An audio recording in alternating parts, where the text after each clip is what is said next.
प्रभु रामलाला दर्शन पर फतेगढ़ 1600 फुट पहाड़ चढ़ी आम बर्तमान कह पहाड़ शिखर पहुंचु आ कि बाट गला प्रभु रामलाला दर्शन हम ये देखिए शह शह भक्त हजार हजार भक्तों कह 1600 फुट पहाड़ चढ़ी जो घाटी रही है घाटी अतिक्रम कर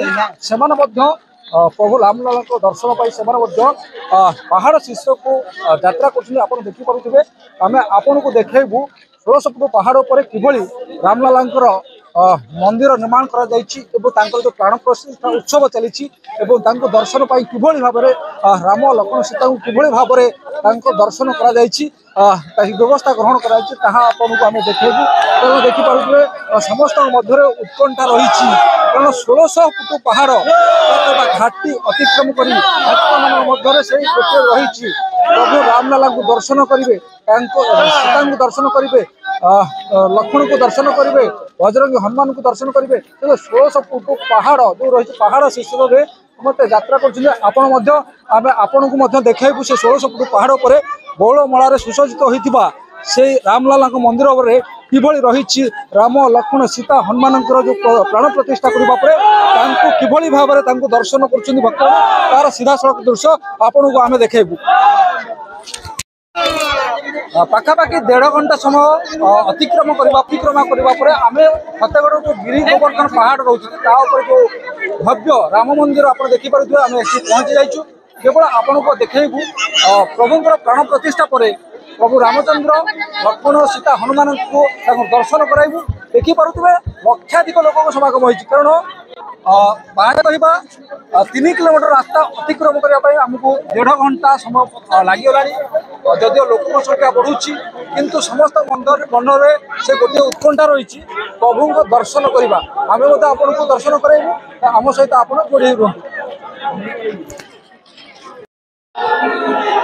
1600 फुट पहाड़ पर प्रभु रामचंद्र भक्त को दर्शन दौरान आम कहूँ रायगढ़ फतेगढ़ गिरी गोवर्धन पहाड़ पर 1600 फुट पहाड़ पर निर्माण होता से भव्य राम मंदिर जो आप देखिपे प्रभु रामचंद्र का प्राण प्रतिष्ठा पर भक्त को दर्शन दौरान प्रभु रामचंद्र माता सीता एवं लक्ष्मण हनुमान कहवा समस्त से आशा आकांक्षा थिला एवं प्रभु को दर्शन देवे जेहेतु प्रभुंर प्राण प्रतिष्ठा सरी भक्त मान प्रभु दर्शन दौरान निश्चित कहवा समस्त मध्य उत्कंठा रही अयोध्या मिनी अयोध्या पर गौरव सृष्टि करुवा फतेगढ़ पहाड़ आज राममय होती भक्त मन में राम नाम पूरा कहवा लक्ष लक्ष भक्त समागम होती शह शह साधुसंत समावेश होती मंत्र ध्वनि प्रभु रामचंद्र कहवा प्राण प्रतिष्ठा होती देखिपे 5.5 फुट उच्चतार मूर्ति रही प्रभु रामचंद्र रही माता सीता रही लक्ष्मण रही हनुमान निर्माण अति सुंदर देखा जी मनोरम ठाकुर को दर्शन कला बेले भावमय हो भक्त मन में से गोटे हूँ प्रभु जितेबाला अयोध्या आज प्रभु रामचंद्र प्राण प्रतिष्ठा होती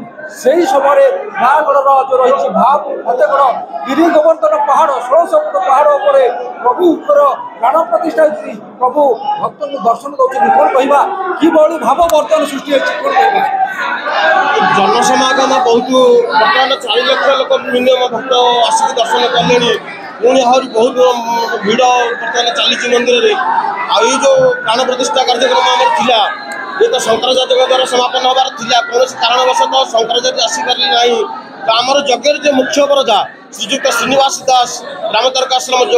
रामतर्क योगाश्रम काइमेटिया सी आज प्राण प्रतिष्ठा कर श्री रामलाल लक्ष्मण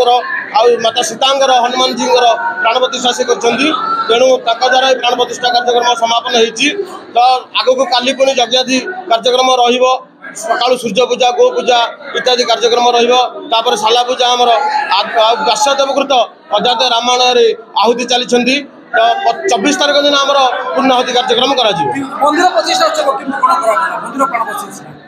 मंदिर प्राण प्रतिष्ठा आमर काली होता गत काली आमर मंदिर प्राण प्रतिष्ठा और सिंहासन प्राण प्रतिष्ठा होता कहीं गोटे दिन में ये करवा संभव नुह मंदिर सिंहासन आउ विग्रह प्रतिष्ठा करवा प्राण प्रतिष्ठा करवा संभव हेनी तेणु आमर जो दीर्घ 7 दिन व्यापी प्रतिष्ठा को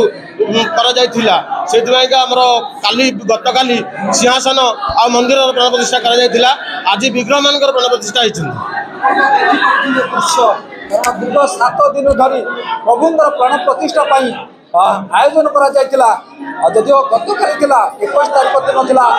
ମନ୍ଦିରର ପ୍ରାଣ ପ୍ରତିଷ୍ଠା ଏବଂ ସିଂହାସନର ପ୍ରତିଷ୍ଠା। ଆଜି 22 ତାରିଖ ଆଜି ଥିଲା ପ୍ରାଣ ପ୍ରତିଷ୍ଠା ଉତ୍ସବ। ମହାସମାରୋହ ସହିତ ଶହ ଶହ ସାଧୁ ସନ୍ଥ